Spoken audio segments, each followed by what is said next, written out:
Okay. Hey everyone, my name is Sean Arnold and welcome to an impromptu stream of myself. Just doing some deck building and exploring some options of a new card in this game. The card is going to be called Card of Demise. Card of Demise is a really cool card, and if I take you over to here, you can get a better closer look at it. Card of Demise is a card which is kind of had a big impact in some local tournament scenes, in international tournament scenes as well, and it's led to the revival of a lot of decks which I like to play, which are such as tier 2/ anti-meta decks. Even some tier 1 decks really benefit from it. It's been a card which has been very helpful to decks which don't like to special summon a lot, prefer to control the field with lots of back row cards, and prefer like a slower pace of the game by increasing the speed of those. And basically today I'm just going to be looking at the card and trying to go through some of my older decks and trying to think, what can I use this card and how can it be better, or how can it make my older favourite decks better. So first of all, let me read out the text for you. Card of Demise is a normal spell card. You draw until you have 3 cards in your hand. Also, for the rest of this turn after this card resolves, your opponent takes no damage. During the end phase of this turn, send your entire hand to the graveyard. You can only activate 1 card of the Demise per turn. You cannot special summon during the turn you activate this card.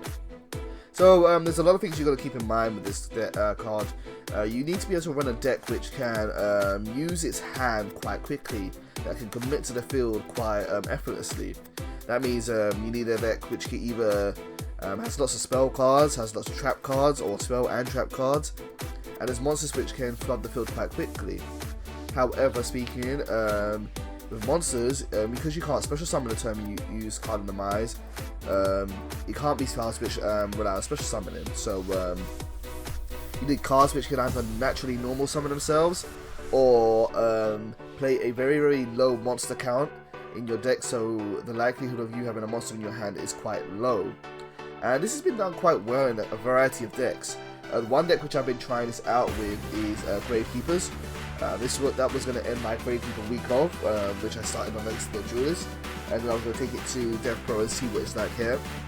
And but after using it for a while, it just really kind of sparked my interest so much that I wanted to try it in many other things. So yeah, I'm just going to give it a chance and try and see what I can do with it. But the first thing which I like to do when I'm exploring a key card like this, or a core card, is I like to try and build an engine. And with that engine, I can then apply it to many different decks and see what how it fits in with them and whether it works well or not. So an example engine of Card of Demise is that you would run 3 of these definitely. This is a card you really want to see as early as possible in the game. You want to draw it ASAP. The sooner you draw it and the more of it you draw, the better it is for you. Now, because this card restricts you from special summoning, and you may as well play other cards which also restrict you from special summoning at the same time.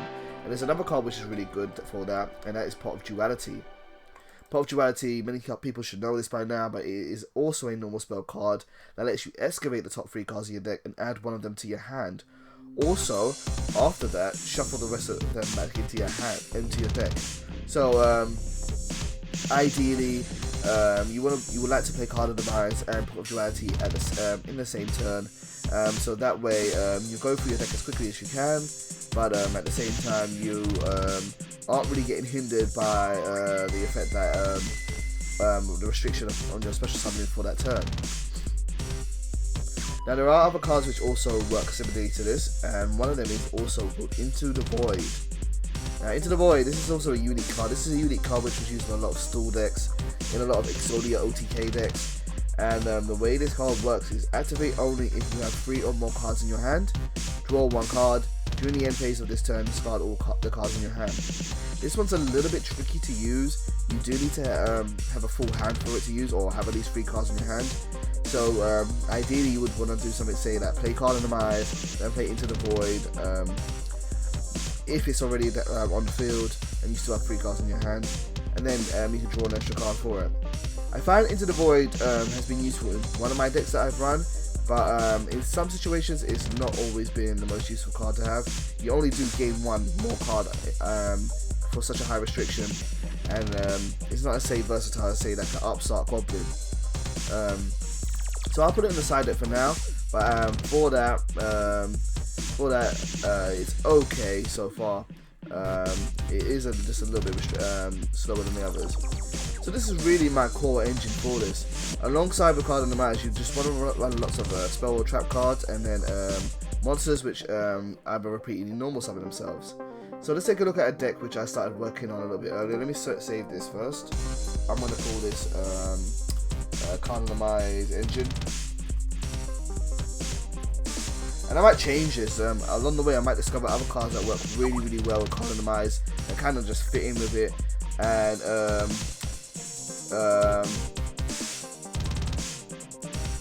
sorry, I just got a message on Skype. Yeah, I just find out what other cards really fit in with it and benefit from it. I'm just going to see if someone wants to join on Skype, and I think RB might want to be joining.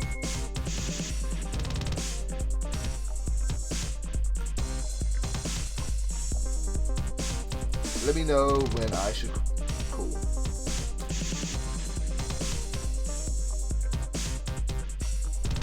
Okay, so you can whenever he's ready. Okay, here comes RB. Hey, mate. Hey, RB, how you doing, man? Doing alright, how about you? I'm good, thank you. Just been starting the stream and just been talking a little bit about... Yeah, I can tell. And just been talking a little bit about Demise and how good it's been.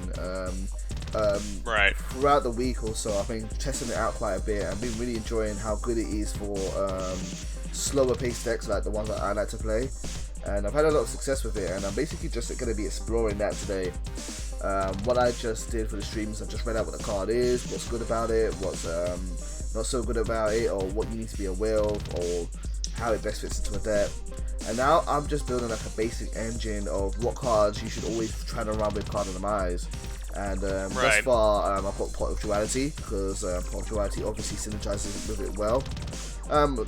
Do you have any other cards on the top of your head which you think are must have in a Demise deck? Like any Demise deck? Okay, in the Demise deck?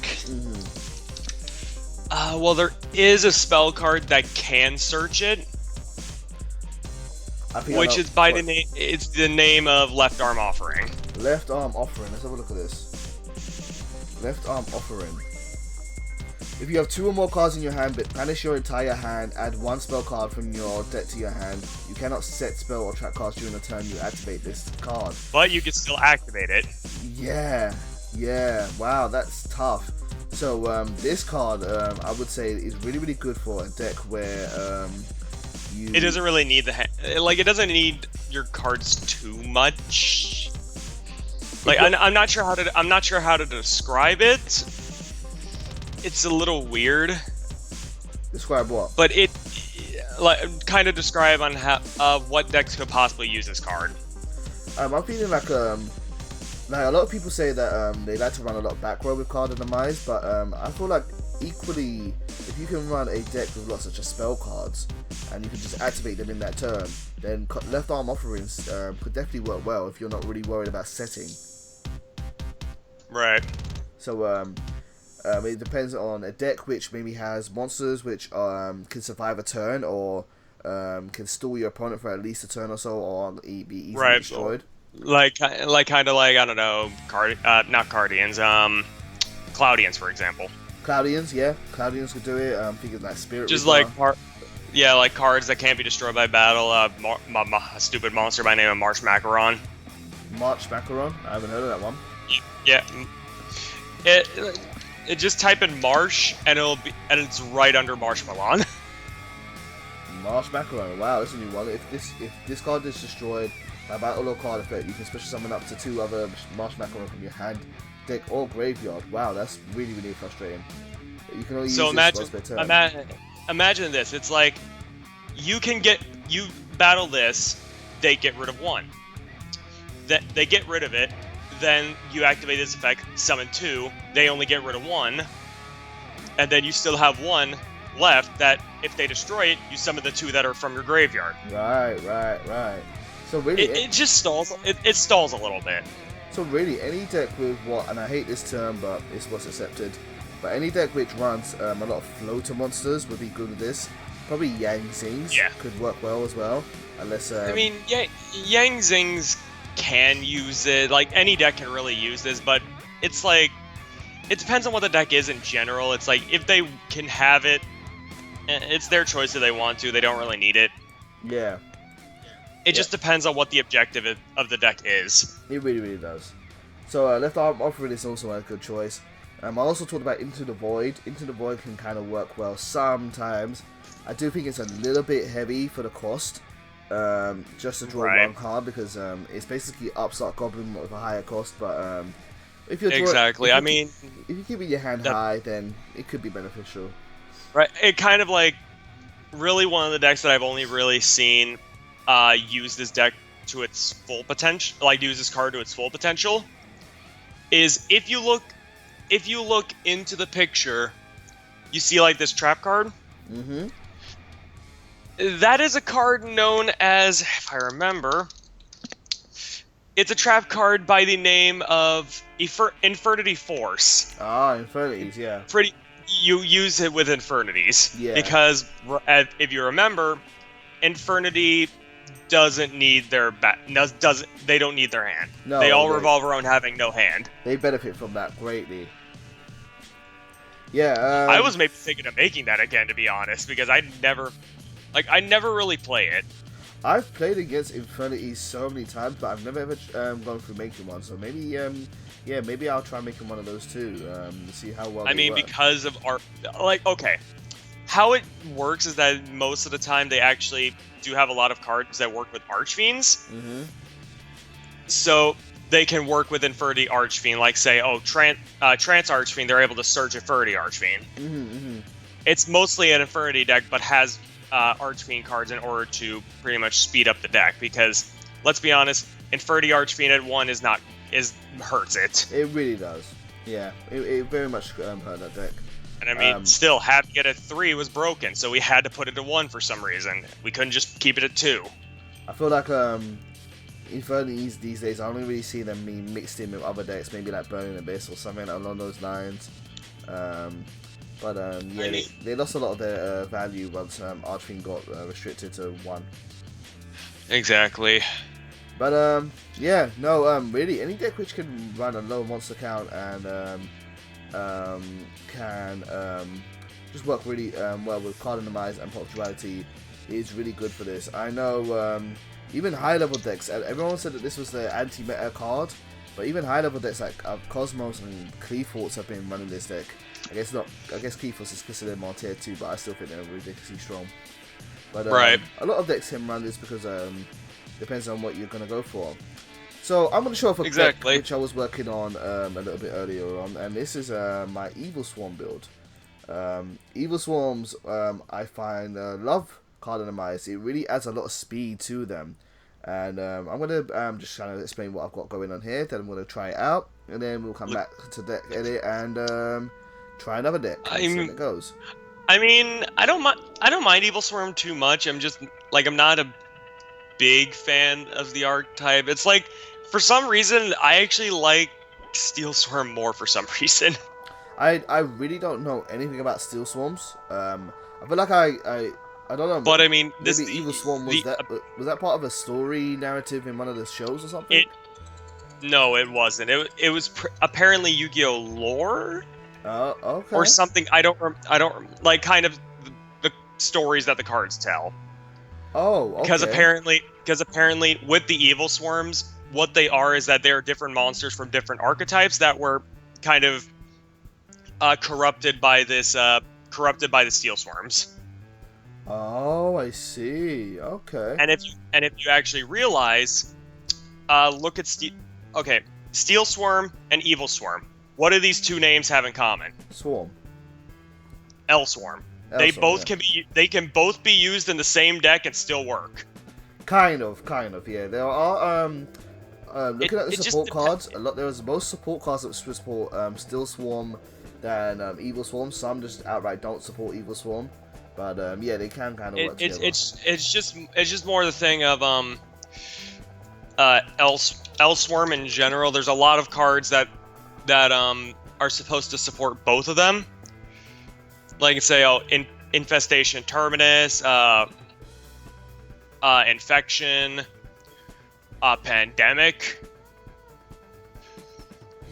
Just a lot of cards that support both the decks, and it's interesting on how you can run Evil Swarm just fine, but you can actually run Steel Swarms and have have some of the Evil Swarms in it and still have it work well. Mm-hmm.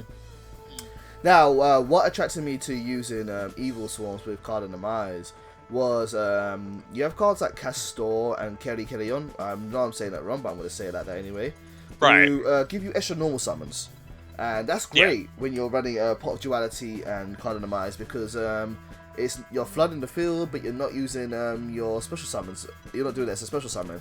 So that's one thing which attracted me to this build here, and I'm gonna just go through what I had, explain how it works, and people, you can steal this if you want to. So the main idea of the card is Castor. Castor, fantastic Evil Swarm. He when you normal summon him, he gives you an extra normal summon for Evil Swarm or Steel Swarm, in addition to the one you just spent. So he's really great at that. Carrion is a little bit slower, so I only run 2 of him. And what he requires is that you banish one Elsewhere monster from your graveyard, then target one from your hand and add it to your graveyard and add it to your hand. So it's good for recycling. And then he gives you the following effect. That is, this turn you can activate this. Effect. Normal summon one Elsewhere monster. So I only run 2 of him because he's a little bit slower. He requires you to have monsters in the graveyard. You probably don't want to see it turn 1. You want to see it later on. And there are ways to search him out, which we'll talk about a little bit later on. Evil Swarm Mandragora is the opposite of what I said. She is a card that is special summons to the field, but just because you're running Demise and Pot of Duality means you don't have to. Doesn't mean you have to avoid special summons completely.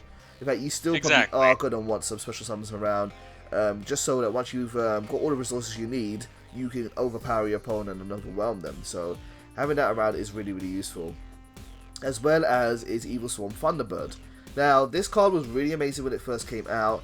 Then it stopped being so amazing when people were playing rank 4 decks more. And now I think it really works.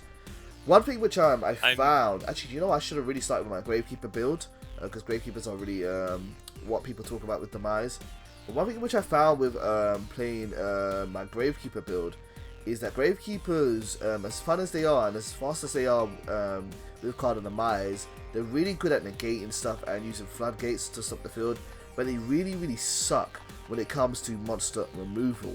The best form of monster removal in this day and age is to either overpower your opponent's monster with a high attacking card, or have some magical effect which doesn't target and doesn't destroy, and can preferably shuffle your opponent's cards back into their and he's not single target as well, and can shuffle your opponent's cards back into their deck. Were you gonna say something? Never. Which is very rare. You don't really have that. Like, I mean, the first thing that comes to my hand that something that doesn't target is Smashing Ground. Oh, but it destroys, so you can't use it.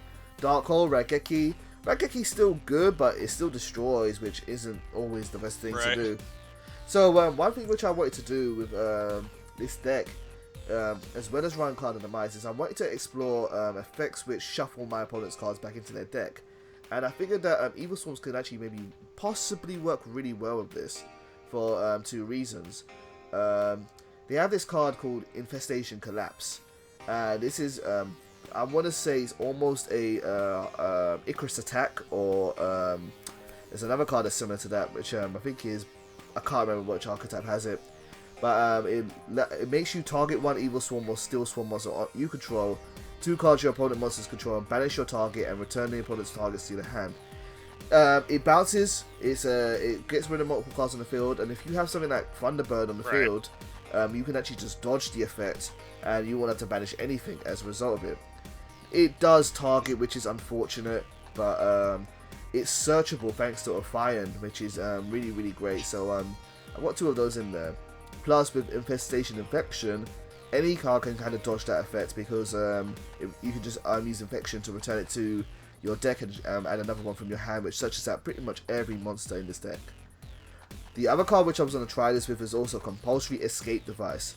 I think this card is super underrated. I think compulsory escape device is just waiting for someone to make it an amazing card. We know what we all know what compulsory evacuation device does. It targets one monster and sends it to your hand. This one shuffles one monster from your field and your opponent's field into the deck. Now, naturally, this is a -1 card, so a lot of people don't like this card. But what's great about this card is that not only does it shuffle monsters back into the deck, it doesn't target, which is really remarkable. It does kind of make it a little bit hard to work around because your opponent can choose what monster gets shuffled back in. But if they have only one target on the field, then you know they don't really have a choice in the matter, and you won't have to worry about target effect. So that's kind of what I'm doing with this deck here. Right. What do you think about that, Arby, so far?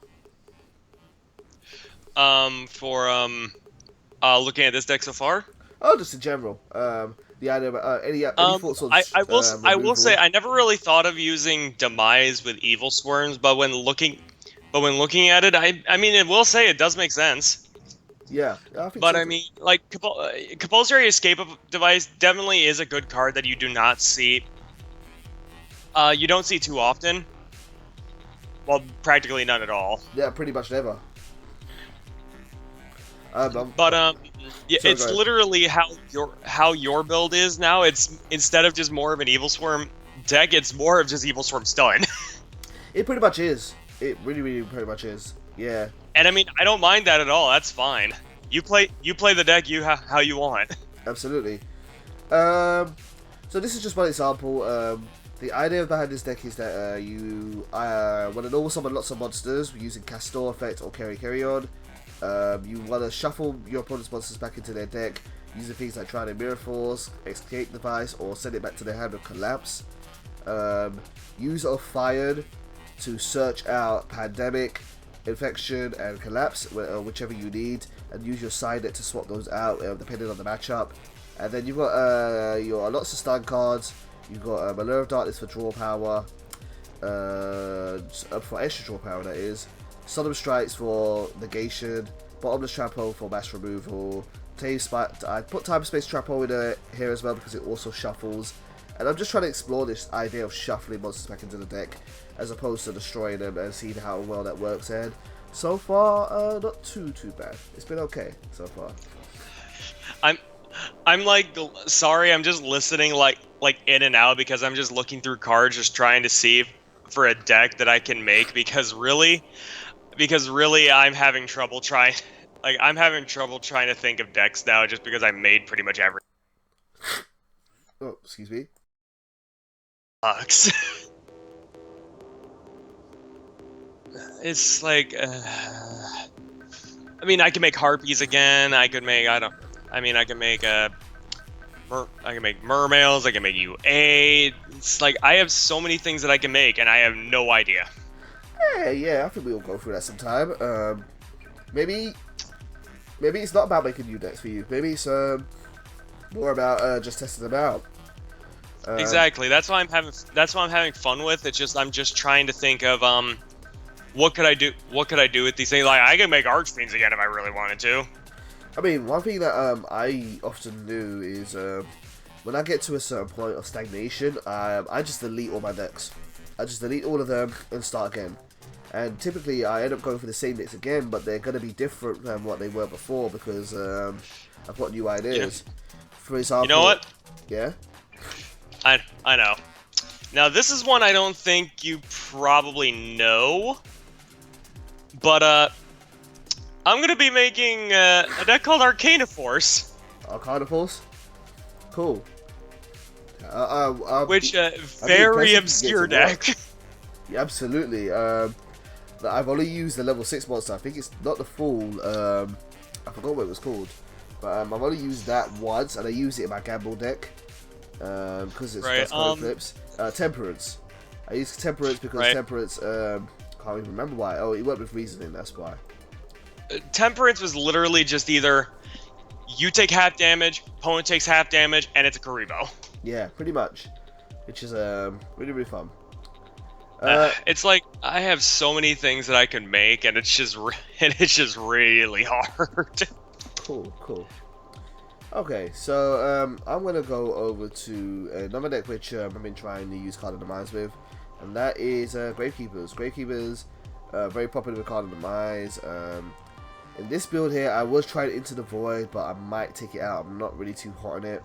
One card which I'm really hot on though, and that was our which our friend Bjorn actually recommended to me, was Rivalry of the Warlords. Rivalry of Warlords is a fantastic card in this day and age because it really hurts swarming decks quite a lot. It really hurts those decks. What it does is that it makes each player send monsters from their field to the graveyard so that they only control one type of monster.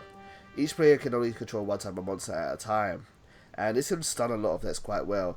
In some cases yes, in some cases no. I played against a Performer Powers deck earlier on today, and I managed to stun them and have rivalry on the field with the spellcasters, but they have a lot of spellcasters which work under their deck quite well. Right. So it's okay, but it's a fun card to have in Gravekeepers. The only downside with it I've found so far though is Gravekeepers really I feel are reliant on their rank 4s, and there really aren't that many good spellcaster rank 4s. So do be aware of that. Do be you know, just keep an eye out for that one. Okay. I think I actually got something now because I think I'm gonna do something that I only played like once, and that was like a while ago, and that's Lavels. Sorry, say that again. Lavels. Oh, Lavels. Like Laval chain. That wasn't really part of the archetype, but sure. Oh, okay. It wasn't. I'm surprised. Like reason I thought of it is because I see the monster Laval Coldle, which is like it's a COATL. Yeah, I see it. It's just a cute little bird. If you have 3 or more different Laval monsters in your graveyard, you can special summon this from your hand. Do they have a way to get themselves into the graveyard quite quickly? Yes.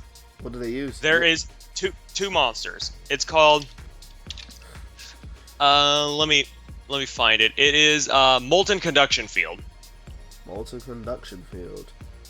Send 2 Laval monsters from your deck to the graveyard. Cool. And the reason you do that is because of a monster called Laval Volcano Handmaiden. Volcano Handmaiden. When this card is sent to the graveyard while a Laval monster except Tender is on the field, you can send 1 Laval monster from your deck to the graveyard. So Light Fiendish Warrior. Pretty much what you do is that with Molten Conduction Field, first you send 1 Laval, and of any of your choosing, then you send the Handmaiden, and then you send Handmaiden, and then 1 more monster. Because since she's not once per turn, she could keep sending herself. All of the and she doesn't restrict herself. Are all of these cards focused on having other cards in the graveyard? They actually do. They focus on how they focus of having Lavels of Laval monsters in your graveyard. Cool. Well, like in this case of saying, let's say Lava Force Sprite. When this card is sent from the field to the graveyard, all face-up Lava monsters you currently control gain 200 attack for each Lava monster in the graveyard until the end of the turn. Okay. Or Lava Lakeside Lady, which is 3 or more different Lavels in a graveyard. You can banish 1 Lava monster, and this card from a graveyard, target a set card, destroy it. Not bad. What's their win condition? So, what's their win condition? Yeah. This is the interesting thing on how Lavels could actually be... Lavels are mostly mixed with Flamvel. Flamvels, okay. Because this is the thing. There is one thing that these decks have in common. They all have 200 defense. Oh, so that's there's a spell card that does that, isn't it? It's a Rekindling. Rekindling, yep. They Which pretty much with that, to 1, but it's really good. I mean, Rekindling is what made the deck do for Lava Quasar. Lava Quasar? That used to be a thing? That was a thing, and it still is, I think. Cool. Because it's like, you have Handmaiden, you send all your stuff to the graveyard, then you Rekindling, and you just have all your stuff, and you could just bring out Quasar like first turn. Cool. Okay. Well, let me know how that goes. That sounds like fun. And you know what? Fuck it. I might as. It's either I'm going to make like lava control, or I might as well make fucking lava quasar. Okay. Might as well show you that. So I'm gonna I'm gonna go get into a game right now. Show off evil swarms while you build. And All right, that's fine. When you're done, let me know. We'll play against each other. All right. Fine by me. Oops, I didn't want to go tech edit mode. 1 second, folks. As you can see, I'm trying to step up my streaming game. I've even got flashcards now, so yeah. Let me know how for those who are watching this, by the way, let me know how the music is, whether you like it or not. I've literally just grabbed a whole load of royalty-free tracks, and you know, so that I don't have to worry about copyright claims. But you know, it's a bit of a mixed bag for me. So let me know what you guys think about that music. So here we go, back into a game here. Yeah, I get how you feel, man. I mean, I never dealt with copyright, but yeah. Shatane Samson asks, "What do you do in your spare time besides Yu-Gi-Oh?" For me, in my spare time, well, depends on what you call spare time. Spare time is, do you mean time besides this channel or just spare time? I work full time. I study full time, and I play other games. Right now, I'm rocking out Overwatch. I know. Didn't you say you wanted to get back into Naruto? No, did not say that. I can read your mind, you know. No, you can't. Yeah, so video games, Netflix is something to do in spare time, obviously. Watch a lot of shows and documentaries on there. Just finished watching The Unbreakable Kimmy Schmidt Season 2. That was hilarious. I'm going to go first. You know, just lots of little stuff. So, yeah. What do you do in your spare time, Samson? And what do you like to do in your spare time, Arby? Me? Yeah. I literally just kind of do the same thing you do. Pretty much. Except, well, not Netflix, because I don't have that. I mean, I'll watch anime when I get the chance. Cool. But I mean, I mostly, I have been working full time. Yeah, busy people. I mean, we're just regular people, really. It's not. Is it considered full time if it's seasonal? Yeah, I would say so. Okay. Do you know what I would say is, it's the thing about how many hours you do. It's about how tired your body is by the end of the week. It is. You know, if your body is saying to you, "Damn, I hate my life," then by the end of the week, then yeah, you're working full time. Yeah. Now, one thing I'm learning here, by the way, guys, is DevPro seems to be running a little bit slower than I normally. Really slow, to be honest with you. I'm gonna have to probably work out why that is. It's probably something to do with, at the same time, so I will figure that out. Does it say how many frames is going up? It's going at 22 frames, which is really slow. Yeah, that's. It's normally 60. I'm gonna have to guess that's to do with the streaming. I will have to figure that out as we go along. Yeah. Yeah, that really sucks. Hey, Prodigy Gamer, how you doing, man? Okay, so I'm playing against a magical abductor. That seems new. Huh. Yeah, that's... I hope you're not going up what I think you're going up against. Oh boy. That being a Morphage. Could be. Could be. Because a Morphage Turbo has been using Magical Abductor. Okay, so... it's either that, or it's some weird form of Exodia, I don't know. Huh.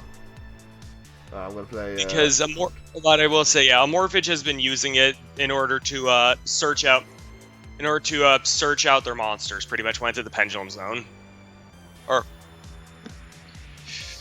Because it's like, a Morphage doesn't really have many ways to search. The only thing that they have is their continuous spell card. But that's about it. The effect of this one is, well, she summoned it like a, or he or she summoned it like a monster. But each time a spell card is activated, place one spell counter on this card When that spell card resolves, this card gains 100 attack for each spell counter on it. Once per turn, you can remove 3 spell counters from this card, add 1 level 1 type spellcaster from your deck to your hand. Okay. Right, this frame rate problem is really bugging me. I'm going to have to really look at this. I will try my best to get through this duel, but then I'm going to have to just take a look and work out why it's running so slow. I am using a new program. I'm using OBS Studio now, which is a little bit more professional, but I didn't realize it was going to make this so slow. Gotta get that upgrade. Yeah, definitely. Has to be done. Yeah, man, I'm sorry to say this, but I'm actually gonna have to go for a little bit. I need to do some stuff around my house. No problem, dude. I'll chat to you soon. Yeah, I'll probably be back later, maybe, unless if you're still streaming, that is. Probably will be, yeah. Alright, see you in a bit. Alright, then. Alright, talk to you later, man. Okay, let me see. Twin Twister. Well, that's a shame. I'm going to lose my entire back row. Nothing I can really do about that, no. Oh my god, this is running so slowly. I might have to... Well, I mean, I'm not really winning here anyway, so I might have to surrender and call it a day here. I think I'm going to do that. Guys, I will be back soon myself. Let me run an advert, and let me try and work out why DevPro is running so slow for me right now. So give me a second there, guys.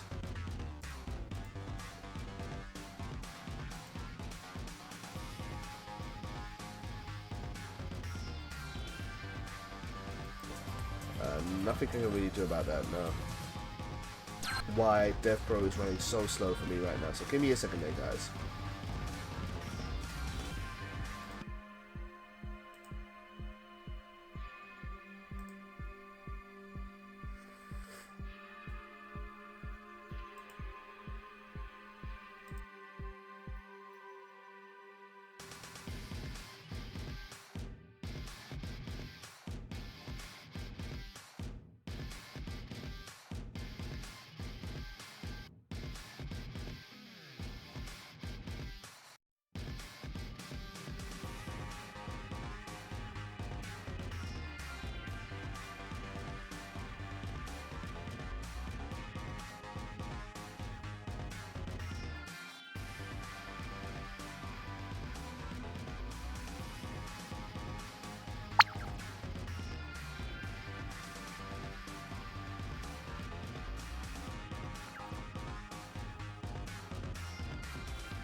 Okay, it's looking like it's a little bit better now.